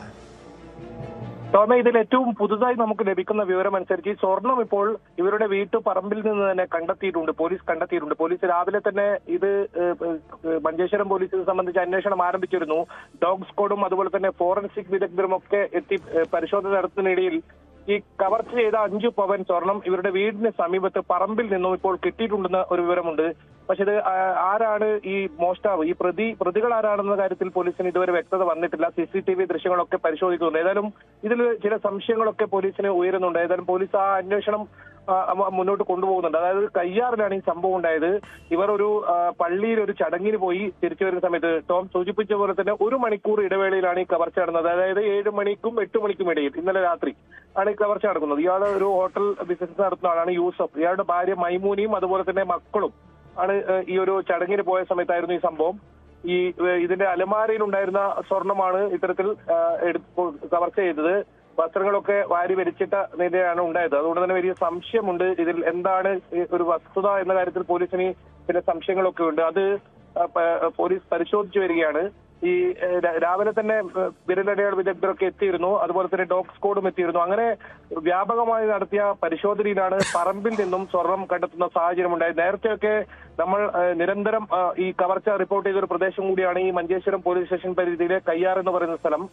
അവിടെ തുടർച്ചയായ ദിവസങ്ങളിൽ വീട്ടിൽ ഇങ്ങനെ വീട് കുത്തി തുറന്നുള്ള മോഷണം ഉണ്ടായിരുന്നു. കർണാടകയോട് അതിർത്തി പങ്കിടുന്ന പ്രദേശങ്ങളാണ് ഈ സ്ഥലമൊക്കെ. അതുകൊണ്ട് തന്നെ അങ്ങനെ ഏതെങ്കിലും അന്തർ സംസ്ഥാന മോഷ്ടാക്കളാകാമെന്നൊക്കെ ഒരു സംശയം പോലീസിന് രാവിലെ ഉണ്ടായിരുന്നു. പക്ഷേ ഇപ്പോൾ ഈ വീട്ടുപറമ്പിൽ നിന്ന് തന്നെ സ്വർണം ലഭിക്കുന്ന സാഹചര്യം ഉണ്ടായതുകൊണ്ട് പോലീസ് ആ അന്വേഷണം അത്തരത്തിൽ വ്യാപിപ്പിച്ചിട്ടുണ്ട്. എന്തായാലും ഇതിൽ പ്രതികളെ കണ്ടെത്തേണ്ടതുണ്ട്. അതാണ് ഏറ്റവും പ്രധാനം. വീടുമായി അടുത്ത ബന്ധമുള്ള ആളുകളായിരിക്കാം ഈ ഒരു കവർച്ചയ്ക്ക് പിന്നിലെന്ന് പോലീസ് പറയുന്നുണ്ട്. അത് ഏത് രീതിയിലുള്ള ആളുകൾ എന്നതാണ് ഇപ്പോൾ പോലീസ് പരിശോധിക്കുന്നത്. എന്തായാലും സമീപ പ്രദേശങ്ങളിലെ CCTV ദൃശ്യങ്ങളൊക്കെ പോലീസ് ശേഖരിച്ചിട്ടുണ്ട്. അങ്ങനെ ഏതെങ്കിലും തരത്തിൽ പുറത്തു നിന്നും വന്ന ഒരാളാകാൻ സാധ്യതയില്ല. അങ്ങനെ ഉണ്ടെങ്കിൽ അത് ആ CCTV ദൃശ്യങ്ങളിൽ ഉണ്ടാകും. അതും പോലീസ് തള്ളിക്കളയുന്നുണ്ട്, അത് പരിശോധിക്കുന്നുണ്ട്. കാരണം നേരത്തെ നടന്ന വലിയ കവർച്ച 35 പവൻ സ്വർണ്ണാഭരണങ്ങൾ കവർച്ച ചെയ്തതും ഇതിന് സമീപത്ത് മാസങ്ങൾക്ക് മുൻപാണ്. നിരന്തരമായി കവർച്ച നടത്തുന്ന സാഹചര്യം ഉണ്ടായിരുന്നു. പല കേസുകളിലും പ്രതികളെ പിടികൂടാൻ കഴിയാത്ത ഒരു അവസ്ഥ കൂടി ഉണ്ടായിരുന്നു. നമ്മൾ തന്നെ റിപ്പോർട്ട് ചെയ്ത കാര്യവുമാണ്. അത്തരത്തിലാകാമെന്നാണ് ബൈജു. എന്തായാലും ഇവരുടെ സ്വർണം തിരിച്ചു കിട്ടിയത് ആശ്വാസകരമാണ്. പക്ഷേ കള്ളൻ ആരാണെന്ന് കണ്ടുപിടിക്കേണ്ടതല്ലേ? പ്രത്യേകിച്ചും തുടർച്ചയായി ഇത്തരം സംഭവങ്ങൾ ആവർത്തിക്കപ്പെടുന്നു ഈ പ്രദേശത്ത്. ജനങ്ങൾ വലിയ ആശങ്കയിലാണ്. ഉറക്കം നഷ്ടപ്പെട്ട അവസ്ഥയാണ്. കാരണം പകലും രാത്രിയും പോലും സുരക്ഷിതമല്ലാത്തൊരു സാഹചര്യം. പ്രത്യേകിച്ച് സ്വർണത്തിന് വലിയ രീതിയിൽ വില കുതിക്കുന്ന ഒരു പശ്ചാത്തലത്തിൽ ഒരല്പം സ്വർണം നഷ്ടപ്പെട്ടാൽ പോലും ഓരോ കുടുംബാംഗങ്ങളെ സംബന്ധിച്ചും അത് വലിയ നഷ്ടമാണ്. ഇവിടെ ജനങ്ങൾക്ക് സംരക്ഷണം കൊടുക്കേണ്ട, അവരുടെ ജീവനും സ്വത്തിനും സംരക്ഷണം കൊടുക്കേണ്ട പോലീസ് നോക്കുകുത്തിയാകുന്ന കാഴ്ചയാണോ? കാരണം ഇത്രയധികം കവർച്ചാ സംഭവങ്ങൾ ആവർത്തിക്കപ്പെടുമ്പോഴും പല കേസുകളിലും പ്രതികൾ ഇപ്പോഴും പിടിക്കപ്പെട്ടിട്ടില്ലല്ലോ. ടോമെ, അത് നമ്മൾ തന്നെ നിരന്തരം റിപ്പോർട്ട് ചെയ്തതാണ്. കാരണം പല കേസുകളിലും മോഷ്ടാക്കളെ കണ്ടെത്താത്ത സാഹചര്യമുണ്ട്. അത് ഈ ക്ഷേത്രങ്ങൾ കേന്ദ്രീകരിച്ച്, ക്ഷേത്രങ്ങളിലെ ഭണ്ഡാരങ്ങളാണ് പ്രത്യേകിച്ച്. ഭണ്ഡാരങ്ങൾ കുത്തിത്തുറക്കുക, അതോടൊപ്പം ഇത്തരത്തിൽ വീടുകൾ കൃത്യമായി തിരിഞ്ഞ് കവർച്ച നടത്തുക. അത് വിദഗ്ധമായ രീതിയിലുള്ള മോഷ്ടാക്കൾ തന്നെ ഇങ്ങനെ എത്തുന്ന സാഹചര്യമുണ്ട്. 1-2 കേസുകളിൽ മോഷ്ടാക്കളെ പിടികൂടിയെന്ന് വെച്ചാൽ കൂടുതൽ കേസുകളിലും ഈ മോഷ്ടാക്കളെ കുറിച്ച് യാതൊരു വിവരവുമില്ല. പോലീസ് തുടക്കത്തിലൊരു പരിശോധനയൊക്കെ ഉണ്ടാകുമെങ്കിലും പിന്നീട് അതിലൊരു മന്ദഗതി സാധാരണ ഉണ്ടാകാറുണ്ട്. പക്ഷേ ഈ ഒരു കേസിൽ വലിയ സംശയം പോലീസിനുണ്ട്. ഈ വീടുമായി നേരത്തെ സൂചിപ്പിച്ചതുപോലെ തന്നെ വളരെ അടുപ്പമുള്ള ആളുകളായിരിക്കാം ഇങ്ങനെ സ്വർണം ഇത് മോഷ്ടിച്ചതെന്നാണ് പോലീസ് കരുതുന്നത്. കാരണം ഇവരുടെ വീട്ടുപറമ്പിൽ നിന്ന് തന്നെ ഈ സ്വർണം തിരിച്ചു കിട്ടുന്ന സാഹചര്യം കൂടി ഉണ്ടായതോടുകൂടിയാണ് അങ്ങനെ ഒരു സംശയം ബലപ്പെടുന്നത്. ഏതായാലും പോലീസിനെ സംബന്ധിച്ചിടത്തോളം വലിയ തലവേദന ഉണ്ടാക്കുന്ന ഒരു കേസായി ഇത് മാറും. കാരണം CCTV ദൃശ്യങ്ങളിലൊന്നും അങ്ങനെയാണെങ്കിൽ ഈ മോഷ്ടാക്കളുടെ ദൃശ്യങ്ങൾ പതിയാൻ സാധ്യതയില്ല. എങ്കിലും അത് സാധ്യത പോലീസ് തേടുന്നുണ്ട്. CCTV ദൃശ്യങ്ങളും പരിശോധിക്കുന്നുണ്ട്. ഈ തുടർച്ചയായ കവർച്ച ഉണ്ടാവുന്നത് കൊണ്ടാണ് പോലീസ് ഇത് വളരെ ഗൗരവത്തിലെടുക്കുകയും ഡോഗ് സ്ക്വാഡും അതുപോലെ തന്നെ വിരലടയാള വിദഗ്ധരും ഒക്കെ എത്തുന്ന സാഹചര്യം ഉണ്ടായത്. ടോം സൂചിപ്പിച്ചതുപോലെ തന്നെ സ്വർണം അത് വലിയ വില, അത് മാത്രമല്ല അത് സൂക്ഷിച്ചു വെക്കണമെന്ന ഒരു കാര്യം അത് പലപ്പോഴും ആളുകൾ അലക്ഷ്യമായി അല്ലെങ്കിൽ വീട്ടിൽ സുരക്ഷിതമല്ലാതെ വെക്കുന്ന സാഹചര്യമൊക്കെ ഉണ്ട്. ഈ അടുത്താണ് 35 പവൻ സ്വർണ്ണാഭരണങ്ങൾ മോഷണം പോയത് ഇതേ മഞ്ചേശ്വരം പോലീസ് സ്റ്റേഷൻ പരിധിയിൽ. അങ്ങനെ നിരന്തരം കവർച്ച നടക്കുമ്പോഴും ഒരു ശ്രദ്ധക്കുറവ്, ഒരു ജാഗ്രത കുറവ് ഇത്തരം കുടുംബങ്ങളിൽ നിന്ന് ഉണ്ടാകുന്നു എന്ന് പോലീസ് അത് പറയുന്നുണ്ട്. ഏതായാലും ഈ കേസിൽ വലിയ സംശയങ്ങളുണ്ട്. ഏതായാലും ചില സൂചനകൾ പോലീസിന് കിട്ടിയിട്ടുണ്ട്. പക്ഷെ അത് അന്വേഷണ ഘട്ടത്തിലായതുകൊണ്ട് പോലീസ് ഇപ്പോൾ അത് പങ്കുവെക്കുന്നില്ല. ഏതായാലും വളരെ അടുപ്പമുള്ള, ഈ വീടുമായി വളരെ അടുപ്പമുള്ള ആളുകൾ തന്നെയാകാം ഈ ഒരു സ്വർണം മോഷ്ടിച്ചത്. അല്ലാതെ പുറത്തുനിന്ന് വന്ന ഏതെങ്കിലും പ്രൊഫഷണൽ സംഘങ്ങളായിരിക്കില്ല എന്ന് തന്നെയാണ് പോലീസ് പറയുന്നത്. കൃത്യമായി ഇതിൽ സ്വർണം ഈ വീട്ടിലുണ്ട്, ആളില്ലാത്ത വീടാണെന്ന് അറിഞ്ഞ് അത്രത്തോളം അടുപ്പമുള്ള ആളുകളായിരിക്കാം. പക്ഷെ ഇതെങ്ങനെ ഈ പറമ്പിൽ നിന്ന് തന്നെ ഇത് കിട്ടുന്ന സാഹചര്യം ഉണ്ടായെന്നാണ് പോലീസ് പരിശോധിക്കുന്നത്. ഒരു പക്ഷേ വിപുലമായ ഒരു പരിശോധനയിലേക്ക് പോലീസ് രാവിലെ ഈ ഒരു മോഷണ വിവരം അറിഞ്ഞതിന് ശേഷം അത്രത്തോളം പോലീസ് സംഘം എത്തുന്ന സാഹചര്യം ഉണ്ടായിരുന്നു. അത് നിരന്തരം കവർച്ചയുണ്ടാകുന്ന പശ്ചാത്തലത്തിലാണ് പോലീസ് അങ്ങനെ എത്തുന്ന സാഹചര്യം ഉണ്ടായത്. അതുകൊണ്ട് ചിലപ്പം ഇത് ഉപേക്ഷിച്ചതാകാമോ എന്നൊരു സംശയവുമുണ്ട്. ഏതായാലും വിശദമായ അന്വേഷണം ഇപ്പോൾ ഈ സംഭവത്തിൽ ഇപ്പോൾ നടക്കുന്നുണ്ട്. നേരത്തെ സൂചിപ്പിച്ച പോലെ തന്നെ അടുപ്പമുള്ള ആളുകളും അതോടൊപ്പം പുറത്തുനിന്നുള്ള ആളുകൾ എത്തിയിട്ടുണ്ടോ എന്നതും പോലീസ് ഇതിൽ വിശദമായി പരിശോധിക്കുന്നുണ്ട്. എന്തായാലും പ്രതികളെ ഉടൻ പിടികൂടാൻ കഴിയുമെന്നാണ് നമ്മൾ ഈ പോലീസ് ഉദ്യോഗസ്ഥരുമായി സംസാരിച്ചപ്പോൾ മനസ്സിലാക്കാൻ സാധിച്ചത്. അത്തരത്തിലുള്ള ഒരു അന്വേഷണം നടക്കുന്നുണ്ട്. ചില സൂചനകൾ വ്യക്തമാണ്. കാസർഗോഡ് നിന്ന് KV ബൈജു ആണ് വിവരങ്ങൾ നൽകിയത്. കാസർകോട്ടെ കവർച്ചാ കേസിൽ പ്രതികൾക്ക് വേണ്ടി പോലീസ് അന്വേഷണം ഊർജിതമാക്കിയിരിക്കുകയാണ്. സ്പോട്ട്ലൈറ്റ് പൂർണ്ണമാകുന്നു. നമസ്കാരം.